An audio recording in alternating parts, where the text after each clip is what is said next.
Thank you for listening to this Podcast One production. Now available on Apple Podcasts, Podcast One, Spotify, and anywhere else you get your podcasts. Coming up on this episode of Killer Genes, hearing a loved one's voice for the last time. Hey, Kelsey, it's Rachel. Just give me a call back when you get this. If you don't call me back tonight, I'll be home all day tomorrow. So I'll talk to you later. Love you. Bye. A reminder of a life cherished. And now, a family is haunted by the unforeseen. I've been working in healthcare at that point for 13 years. I had never seen anything like that. Is it obvious who's responsible for murder? Or is a cheating boyfriend deflecting from finding the real killer? The following episode of Killer Genes contains graphic and sensitive information and material. Listener discretion is advised. Emmy-nominated true crime journalists bring you cases like you've never heard them before. Hear first-hand accounts from the victims' families, private investigators, lawyers, law enforcement, and even the convicted. Giving you a complete 360 of the case like no one else can. I'm Melissa McCarty. I'm Kelly McClear. And this is Killer Genes. Rachel Galbreath, at 33 years old, was doe-eyed with a beautiful full smile, accompanied by dimpled cheeks and warm brown shoulder-length hair. Her youthful look reflected her beauty routine, all natural, using homemade products. Rachel was really quiet. She was very peaceful, very resourceful. She didn't make a lot of money. She was just a very simple woman. And she made her own soaps, her own candles, you name it. Anything she used, she made herself, which was pretty admirable. Living in the city of South Holland, Illinois, Rachel was the oldest sibling to her two sisters, Kelsey and Sarah, and a mom to 3 rescue dogs. The morning of May 9th in 2014, Rachel didn't show up to her dog grooming job. Her friend and coworker went to check on her. Rachel was found holding her stomach, lying face down in a pool of blood. Her hair was wet, and she had reportedly been hit up to 20 times in the head with a blunt force object. Her time of death was 10:37 a.m. At the time, South Holland police suspected it was a crime of passion. Her sister Sarah recalls when she got the call. When did you learn that something had happened to Rachel? Who called you? And, what was your first reaction? My sister had called me when I was at my job at about 3:30 in the afternoon on a Friday. And it was odd. She sent me a text that just said, call me 911. So I called her and she's like, Rachel had passed away. And her initial reaction was shock and kind of like a tidal wave. I remember having to go leave to throw up. My coworkers clearly thought something was wrong, and then I had left. I had figured at that point that maybe she had fallen and hit in her head, or maybe my mother really did have a heart condition and she passed away of something like that. That was it was our initial synopsis of what had happened, but really disbelief. It's hard to describe something that really rocks your world like that.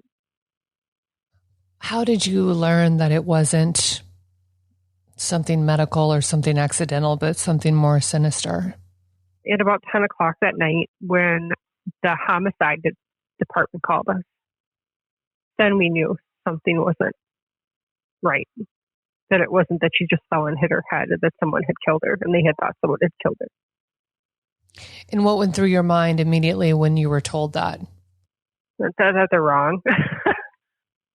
That who would want to do that to her? Rachel was so quiet and just kept to herself and was so kind. Like, no one would do that. What did the scene look like? And I hate to ask you that question, but I think it's very important when you're looking at the profile of who might be responsible. What did that scene tell investigators, or what did it look like? I've been working in healthcare at that point for 13 years. I had never seen anything like that. I mean, the scene was, there's blood everywhere, from the ceilings to halfway through the living room, up the appliances. And it was everywhere. I was shocked when I heard it was just a hand wound and she wasn't stabbed to death. because that's what it looked like. Did there look to be any sort of signs of a struggle? Overturned chairs, tables, coffee tables, anything like that? Well, everything was overturned because when the police come to investigate, they literally trashed the whole entire home. I mean, her bed was still flipped over. I mean, that's the part that's another thing. Like, if they're going to investigate, if they could at least be respectful, that would be helpful. Instead of seeing my sister's belongings just kind of thrown everywhere, her bed still flipped up. It was really frustrating, but not the only sign of a struggle I saw, which no one can still explain to me of how this happened. So they said that she was hit from behind and she didn't fight back. Rachel was trained in martial arts, so one could assume she knew how to protect herself. The neighbors also reported no barking dogs that night. That would point towards an unknown intruder. So does that mean Rachel knew her killer? Her sister Sarah says Rachel recently overcame some major personal hurdles and growing pains. We became close again after our mother had died in 2012.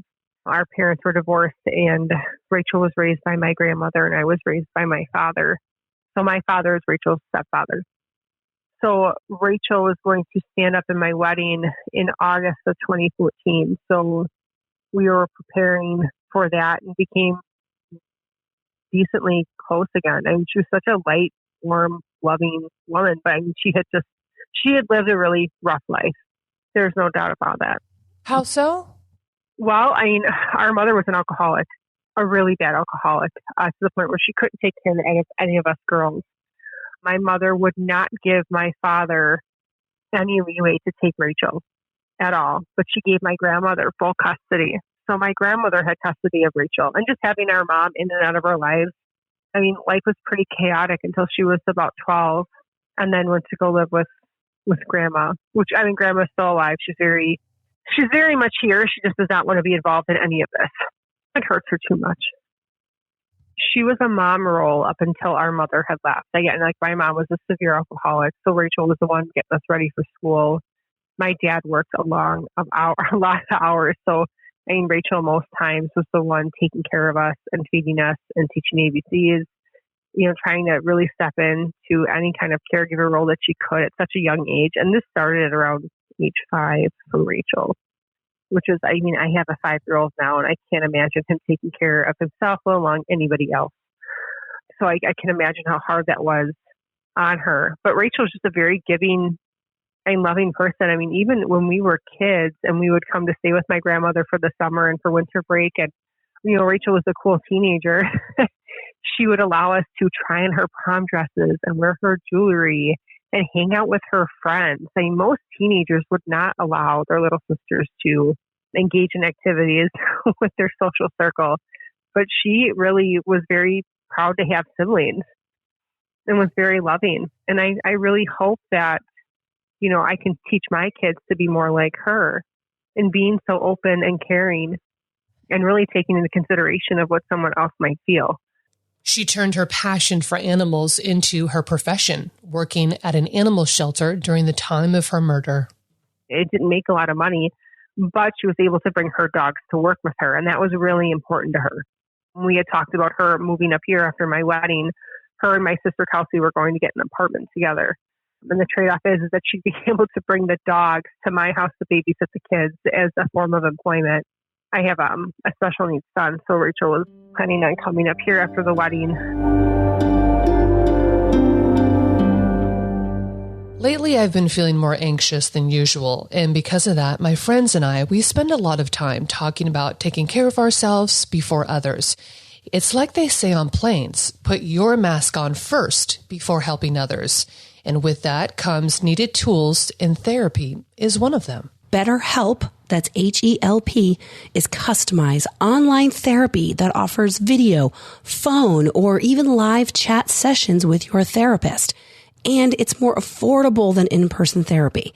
You can find the perfect therapist that matches your needs and start working out life concerns in just under 48 hours. We invest in so many unnecessary things in life. Mental health should be at the top of our lists. This podcast is sponsored by BetterHelp, And Killer Jeans listeners get 10% off their first month at betterhelp.com/killerjeans. That's BetterHelp, BetterHelp.com/killerjeans.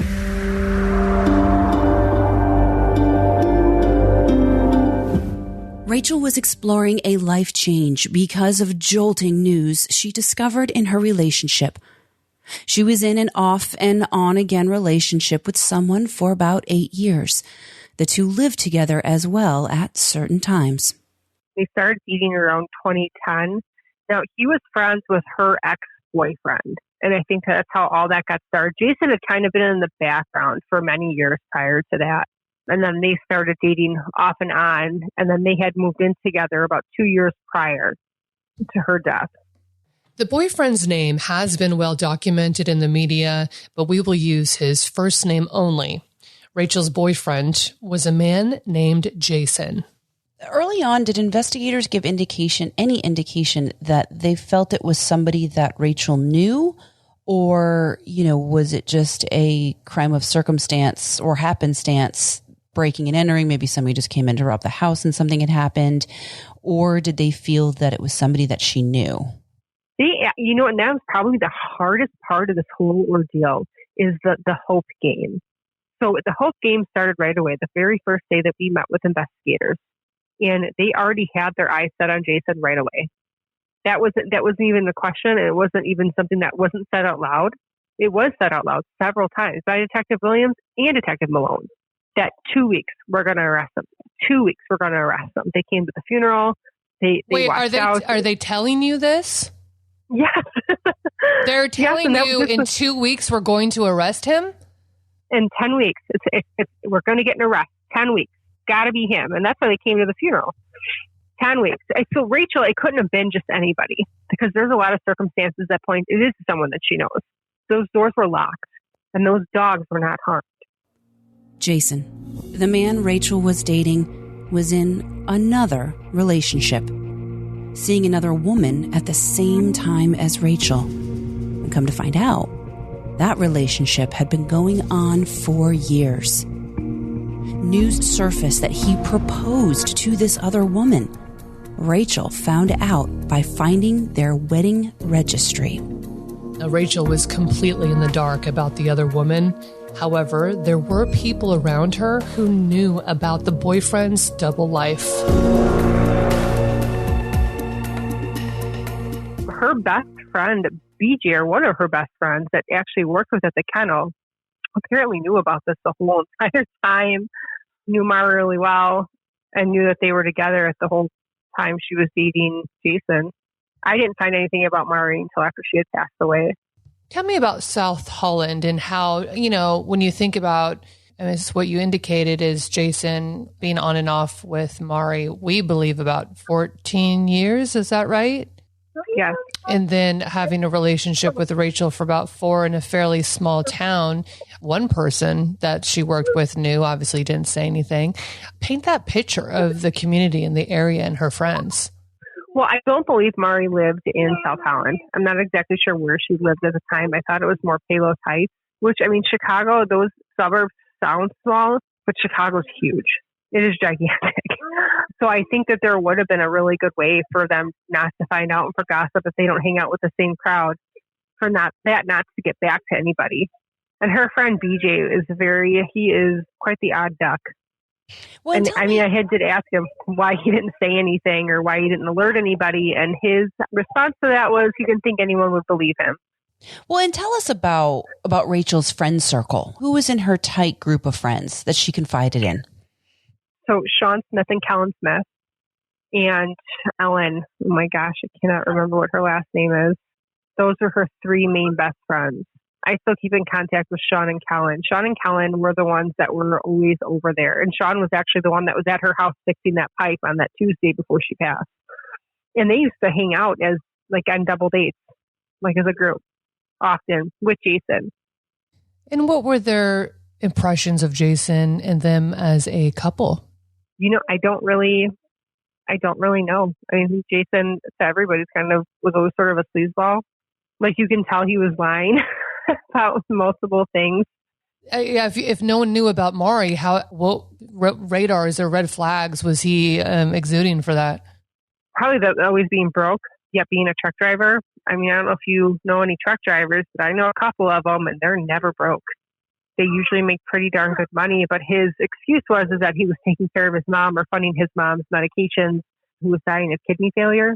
So he was always broke and mooching off my sister, who barely made $9 an hour. And Rachel paid all the bills plus his, which is pretty incredible. And she was really, I mean, like down to the pennies every single month. And I think they saw that. So I think that in itself raised a lot of red flags. When did Rachel, and maybe she didn't confide in you in this, but when did her relationship with Jason start to go downhill to the point where she broke up with him, right? About a week before she was found? Yeah, she found that wedding registry the week before.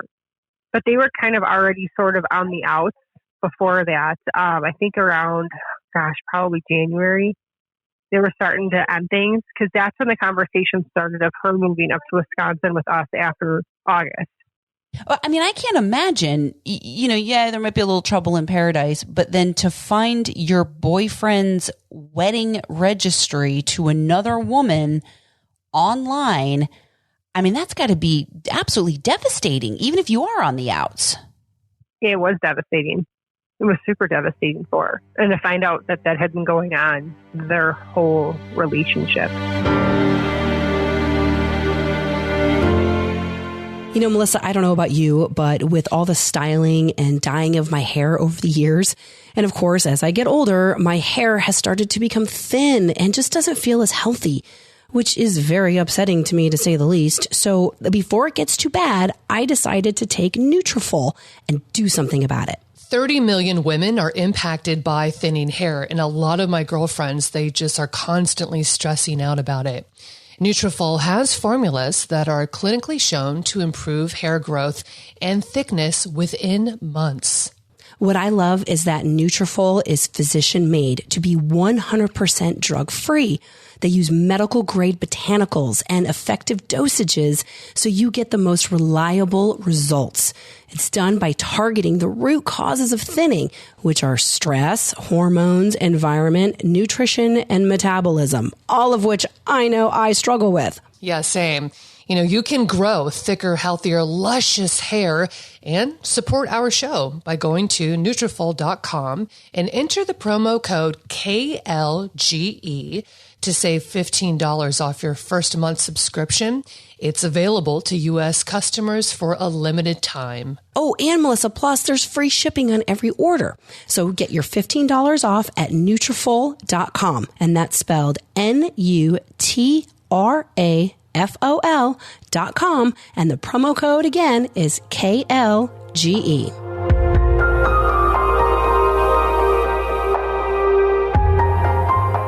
Okay, I want to go back to his career that he said he was driving semis. He never actually had a license to do so, right? Nope.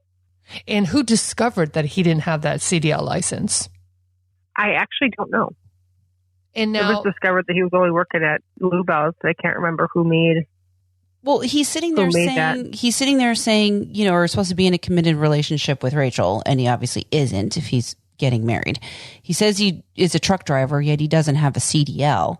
I mean, do you think that, Rachel found out all about this and finally just called it quits with Jason? And if Rachel was giving him money, I don't want to say this because I can't say it, but I'm going to say it. I mean, that's definitely motive to be very upset with Rachel if she's cutting him off. Yes. Well, that, and after she found out about the wedding registry of going to Maury, because I keep in mind their wedding happened 6 weeks after she was killed. That the show went on. I mean, he got married. Yeah, and that's why I just want to mention this. We found Jason a few years ago when this story was first on our radar, and we were investigating it. And that was my first question to him: is you got married to another woman a few weeks after Rachel's horrific death, and he just looked at me and said, I am what I am. And I just keep replaying that in my head. What does that mean? and I talked to Detective Malone about it. I am what I am. What does that mean? Just kind of like I'm not empathetic. I'm not going to feel what you expect me to feel, or, what does that mean? And he wouldn't say anything else. He just had 2 little dogs and walked off. Obviously very chilling and odd, but doesn't mean that he's a killer. 2 months after Rachel's death, her family says Jason married the other woman, and turns out Rachel put him down as her sole beneficiary on her life insurance policy. Now, he told me a few years ago when we met, and I tried to ask him a bunch of questions regarding this, that he had no knowledge of this insurance policy until she died. And another odd turn in this unsolved case. Rachel had a neighbor upstairs, one who told police he didn't hear any voices the day she died. 3 years after her murder, that neighbor killed himself. I would love for you to elaborate how Jason and the upstairs neighbor knew one another and how close they were. But from what I understand, the neighbor upstairs from Rachel did commit suicide, and Detective Malone told me that there's no indication that he was involved. I don't know if he was involved, or they're just not saying exactly what he knew. He doesn't have to be directly involved. They have to have information on what's going on. And they had taken Jason and the Chuck, the guy that lived upstairs, had actually rode all the way to Texas together in a car, 18 hours.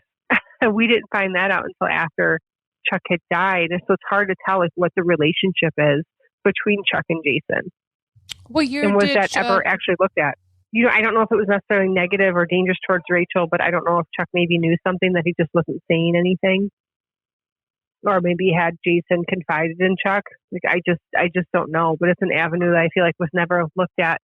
I want to talk about the prints, and Kelly is much better at forensics, and, Malone and I discussed it. She said his prints were everywhere because he lived there. He was there prior to, but after. My question was, the scene filled with blood everywhere. Were his prints anywhere within the entire region where the blood was?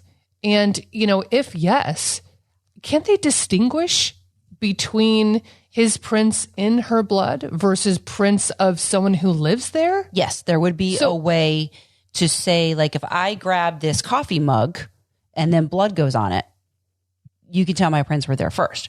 But if there's blood on the coffee mug, then I grab it, it leaves a different indentation. So it would be that I grabbed it after the blood was there, meaning I was there when it happened or right after it happened.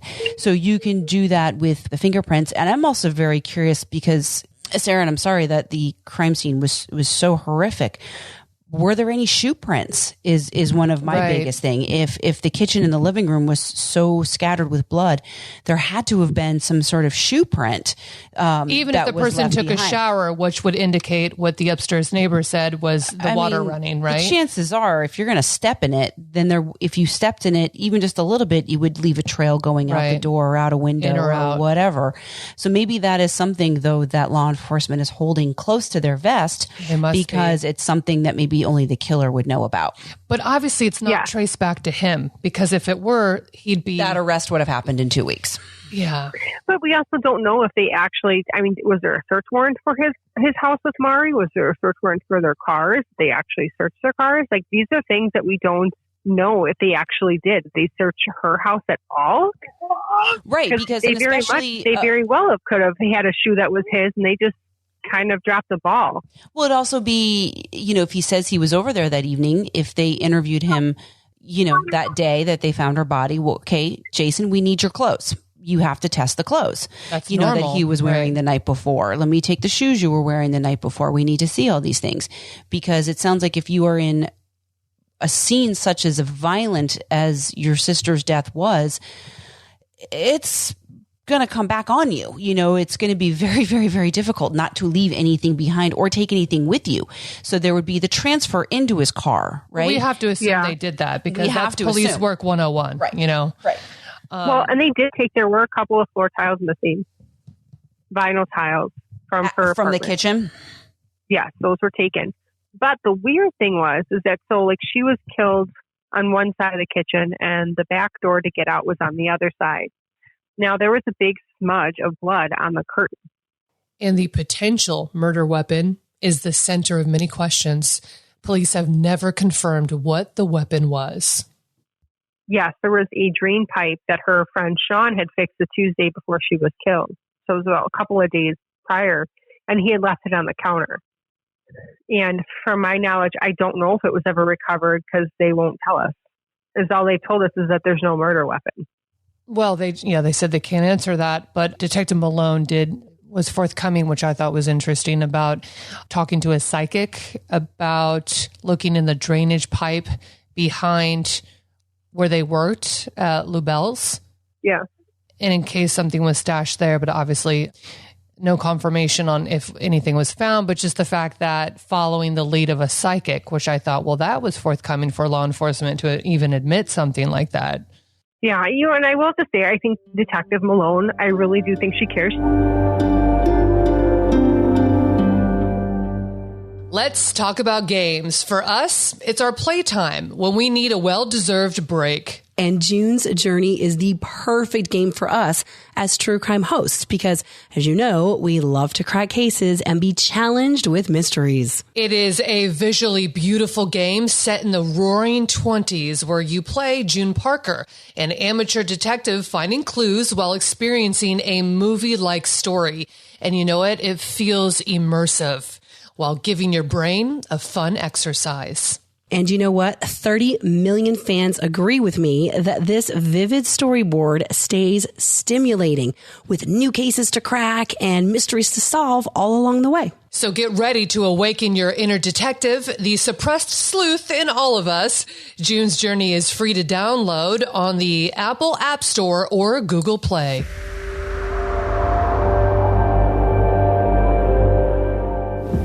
Since law enforcement has been open to seeking out-of-the-box help, we spoke with Christopher Barber, known as a psychic detective who specializes in intuition research with respect to crime and forensics.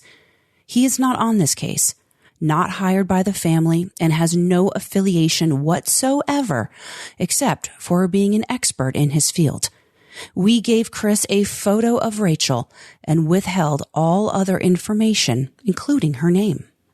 I tasked you with two things. And number one was, what could you tell me about her death, how she died / murder weapon? And the second one, can you sketch or give us details about the killer or killers? When I gave you that photo and you went and did your work on it, what did you get? First thing that happened when I looked at her photo was a familiar feeling. It was a slight headache behind my eyes, almost like a migraine can feel, not major, but slight, and a slight pain like at the back of my neck. And also something that doesn't happen, actually, you'd think it would happen more often, but something that happened was I got this rush of this wave of being sick to my stomach, not to the point of getting sick, but just, it was obvious right in the pit of my stomach. Now, the headache, neck ache situation does come up once in a while, almost like it's a form of empathing.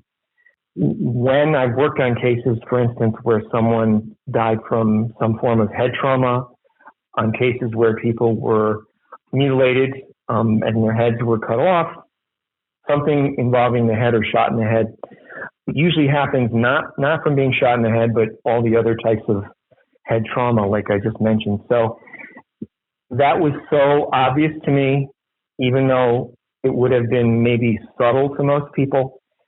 If they experienced it, it was enough for me to comment on it and write down, in my notes and mention it to you. So I felt there was a high probability we were dealing with head trauma, and also that rush of like, and feeling a bit sick to my stomach, I believe was most likely coming from the victim with the few seconds that she had perhaps to realize kind of what was happening or who was in her space, or this isn't going to maybe go well. And so that was my initial response to her. Touching, capping, sketching. When I sketch, when I use my finger to smudge under a neck or a cheekbone, this is all activating our intuitive system, especially when we are focused on something like a case like this.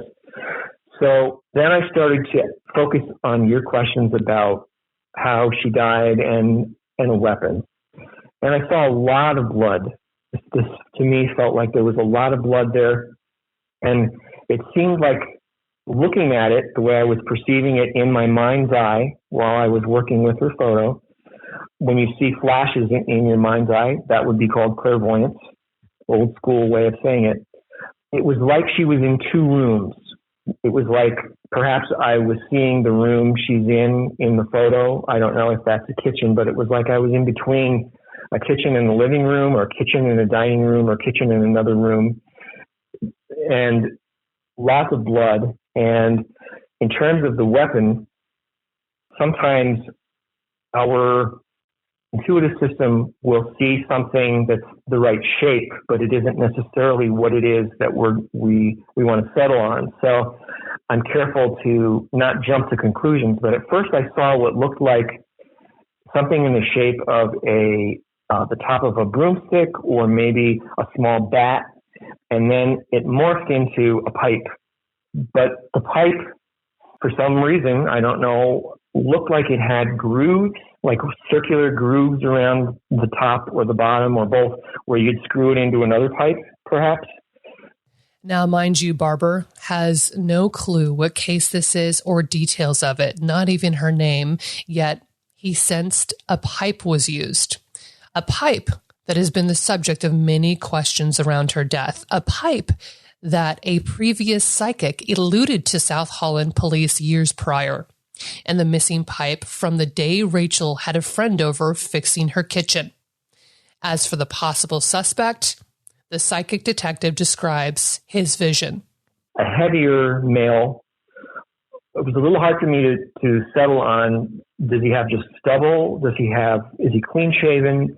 Because it seemed like his looks, you could say this for many of us, our looks morph, but generally it was like, I'm not really sure what I'm going to get with this guy. I felt like he was known to the victim, that I would be very surprised if he didn't need to medicate in order to exist, whether that's prescription drugs or illegal drugs or both. And why do you say that, Chris? What feeling did you get to make you say that?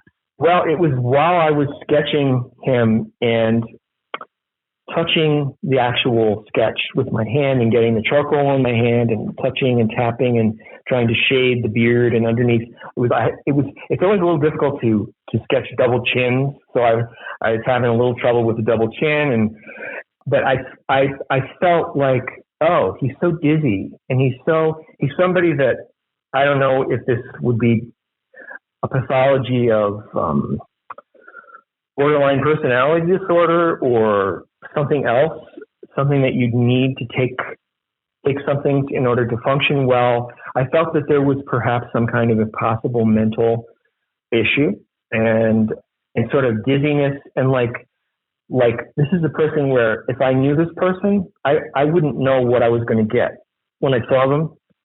Like they'd almost be a different person tomorrow than they were today.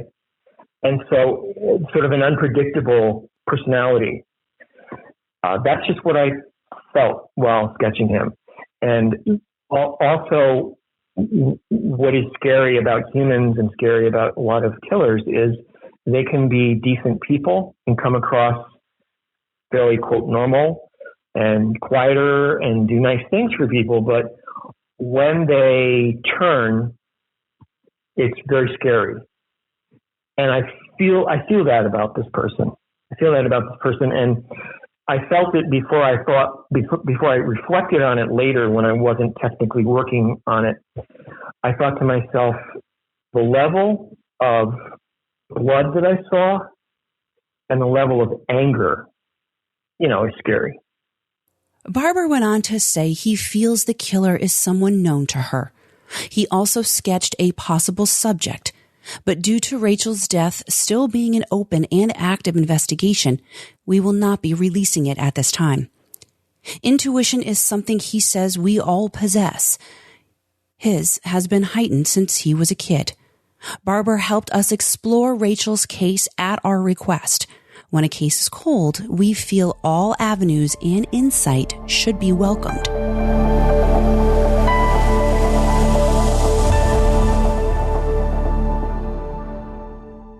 Now, as for Rachel's family.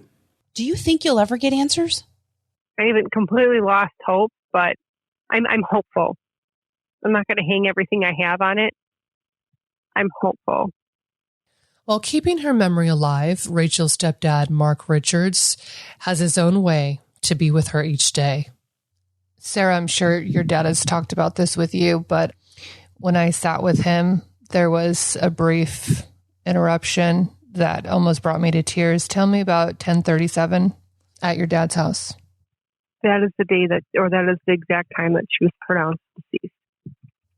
And how does your father memorialize that moment? Has he ever shared that with you? Yes, because his alarm will still go off today at 10:37. Every single day. Does he still have that set? Do you know? Every day. It's powerful. It's every single day. It's very moving and very powerful. And he's a great man. He is. And you know what? I think that's probably the hardest part is that they missed out on their future of reconnecting. I know Rachel loved my dad, and my dad's a good man, and he tried everything he could for her and, and my mom. But, unfortunately, they don't view men as equal parties of children, especially children that are not yours. We just missed out on being a real family for something that we've always wanted for so long. Now, this family needs help to find Rachel's killer. Detectives say nobody has been ruled out as a suspect, and this is an open investigation. Jason has cooperated with police, and the upstairs neighbor was ruled out as a person of interest before his untimely death. At this point, 7 years later, detectives are now re-examining DNA using advances in technology, hoping for a new lead or genetic direction to chase. If you have any information into the death of Rachel Galbreath, please contact the South Holland, Illinois Police Department. Anonymous tips can be submitted on their website, southholland.org.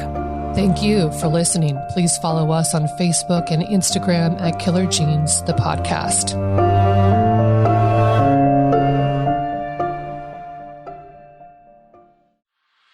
Do you want to know what it's like to hang out with MS-13 in El Salvador? How the Russian mafia fought battles all over Brooklyn in the 1990s? Or what about that time I got lost in the Burmese jungle hunting the world's biggest meth lab? Or why the Japanese Yakuza have all those crazy dragon tattoos? I'm Sean Williams. And I'm Danny Gold. And we're the hosts of the Underworld podcast. We're journalists that have traveled all over, reporting on dangerous people and places. And every week, we'll be bringing you a new story about organized crime from all over the world. We know this stuff because we've been there. We've seen it. And we've got the near misses and embarrassing tales to go with it. We'll mix in reporting with our own experiences in the field, and we'll throw in some bad jokes while we're at it. The Underworld podcast explores the criminal underworlds that affect all of our lives, whether we know it or not.